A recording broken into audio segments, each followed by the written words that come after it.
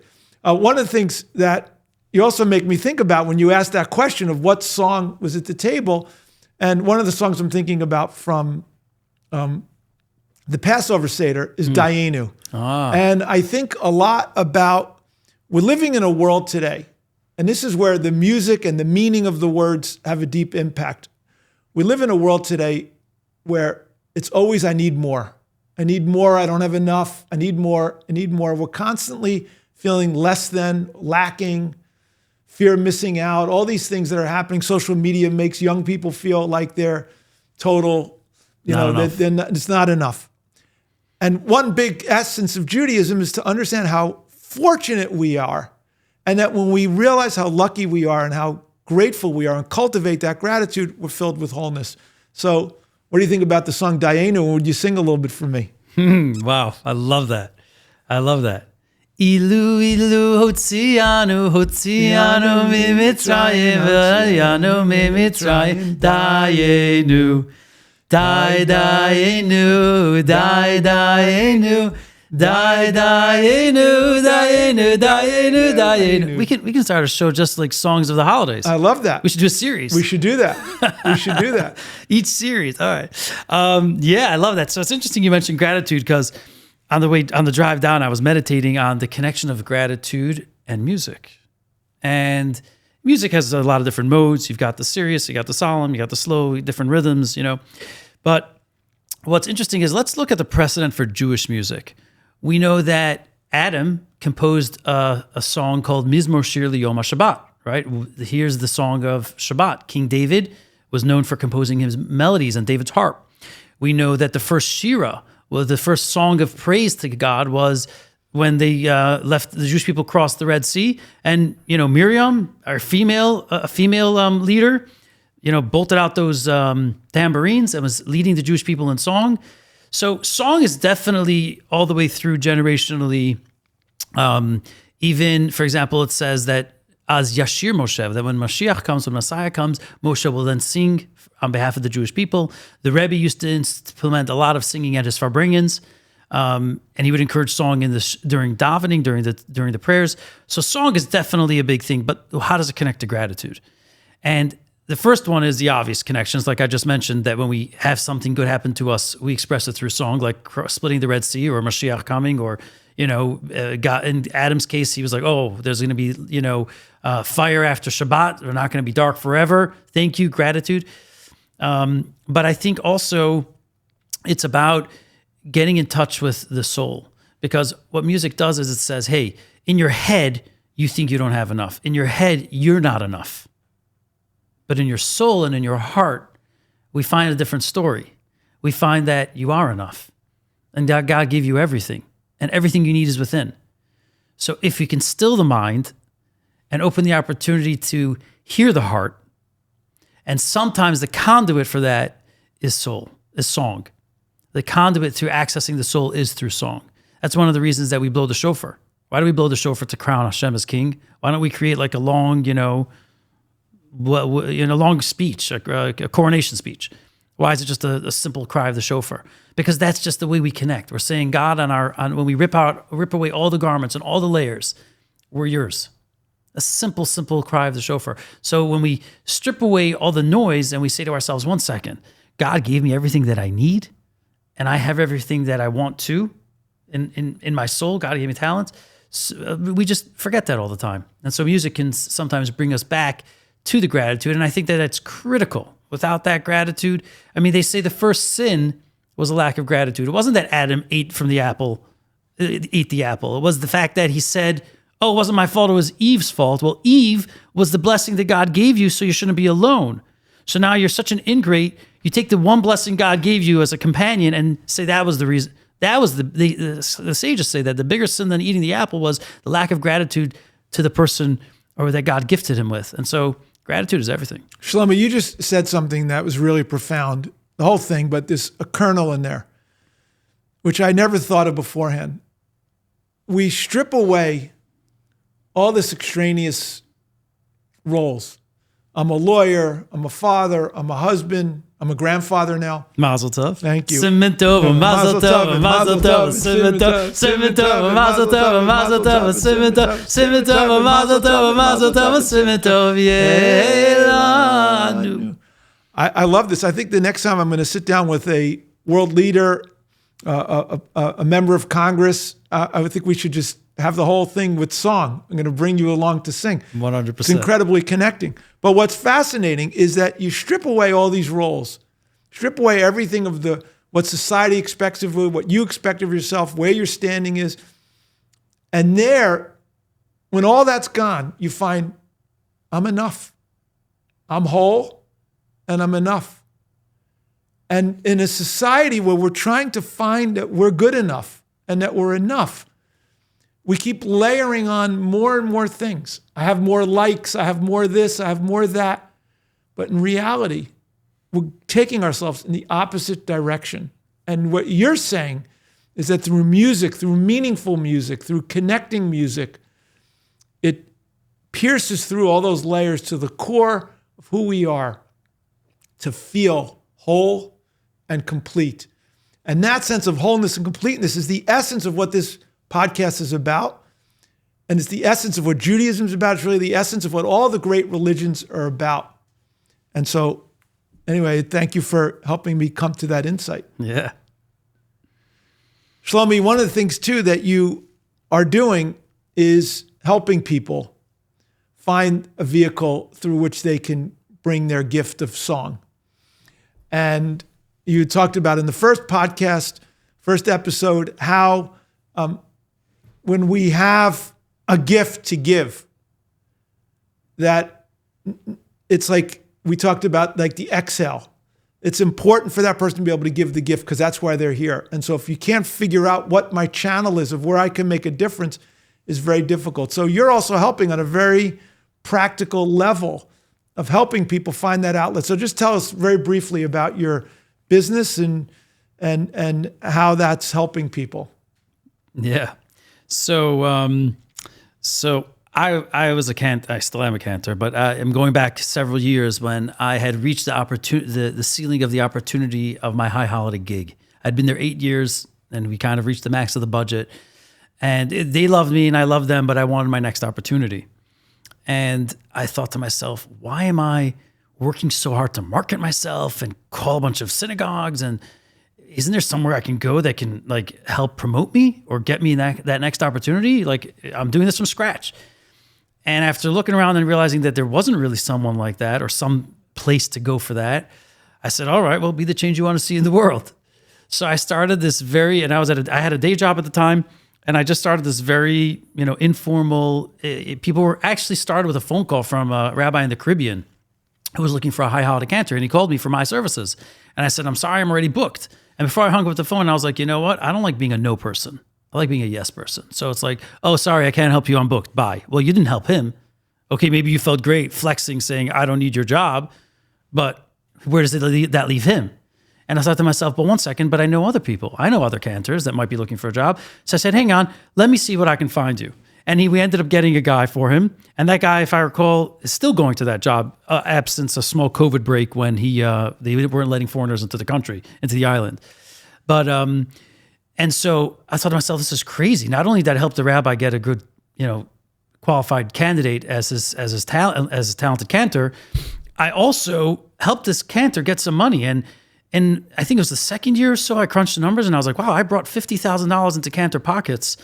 And I asked them what they're doing with it. Some people are telling me, well, this is what I'm putting into my Roth IRA, my yearly contribution. Some are telling me I'm paying off credit card debt. I'm getting my wife a new wig. I mean, it's like, wow, look at because this is a lump sum of money versus your regular paycheck. And I thought to myself, this is pretty crazy. We should be doing more of it. So that was the nucleus of it. That's beautiful. That's great. And you could see by helping them, and this is a core principle of life, right? Judaism, life, where you give someone an opportunity, that then takes care of them and their ecosystem. They're able to give charity. They're able to do things and start influencing people. Say the highest form of charity is giving someone a job and getting someone a gig. So as we say, Yasher Koach, that's yeah. great for you. And I'm so glad that this is being very successful in this business. Shlomie, the other thing that you're involved with is this Nigun Society. And tell us a little bit about what that is and preserving, and why does it need to be preserved? Like, what's happening that this is necessary? That's a good one. So the Nigun Society is actually evolved. It began from a Rosh Hashanah. I was sitting around a table where we have a custom. We sing one nigun from every Chabad Rebbe. So there's starting from the Baal Shem Tov all the way down to our Rebbe. We sing one nigun from the Rebbe, and I think the significance of it is that on these three holidays of Sukkot and Pesach and Shavuot, as well as Rosh Hashanah, so 4 times a year we sit down and we sing this sequence of melodies. I think the significance of it is because music touches the soul. The idea is that each time we're singing that Rebbe's nigun, we're connecting to that Rebbe. So we're bringing the Rebbe into the room. We're bringing that energy into the room. For our audience, explain who Rebbe is and what you mean by the... Great question. So the Rebbe is a Hasidic leader, a spiritual mentor, you can call it. And he's someone who is a contemporary leader in today's generation that's guiding the theme of that generation. So what is the spiritual theme of our generation? Our Rebbe told us it's the preparation for the Messianic era, for the Mashiach, right? He kind of set the mission statement of the direction of our generation. And so a Rebbe basically helps set the theme of each generation and what their mission is for that time. He also helps with spiritual matters, and eventually it evolved into physical matters, as a spiritual coach of sorts, individually, but also collectively for the Chabad community and also the global human community. So each Rebbe had their own particular theme, just like in Moses' theme was to help the Jewish people leave Egypt and develop their spiritual center in the desert. Joshua then helped conquer the land. So it's the same thing with these Rebbe, starting with the Baal Shem Tov from the late 1700s, correct? I believe so, yes. And they each came up with their own tune, their own song that transcends language that was unique to that particular Rebbe. And so there's now been a total of 9 Rebbes. There's 7 Chabad Rebbes, but previous to the Chabad Rebbes, there was the Baal Shem Tov and the Maggid of Mezrich.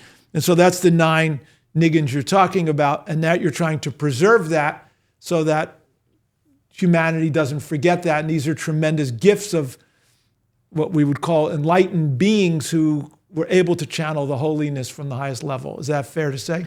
Yes, but I think there's a little more to it. What is a nigun? I mean, why is Chabad so into their nigunim? Why are we so into it? The answer is, I think the best way to say it is a nigun is a guided meditation. Okay, so you have, now today everybody knows about this because they have apps. They don't have to go to India, but it used to be that you needed a coach or a spiritual guru to guide you through a meditation, right? It wasn't something you knew on your own. You had a mentor of sorts. You had someone who was a spiritual coach. So I feel like a nigun, a melody, a Chabad melody specifically, is designed to be a guided meditation. And what I mean by that is, some of them are designed for different purposes. There's something called the hachana nigun, a preparatory nigun. And so there's 2 that come to mind. There's one that was done before the Rebbe would share Hasidic philosophy. He would share a new idea. He would birth a new idea. So there was a preparatory melody that cued that up. There's one that we do before the Alter Rebbe. The Alter Rebbe actually was the first Chabad Rebbe, and he composed 10 melodies. So besides being a tremendous prolific writer and author of the Shulchan Aruch and the Tanya, he also was a composer. He composed 10 different melodies.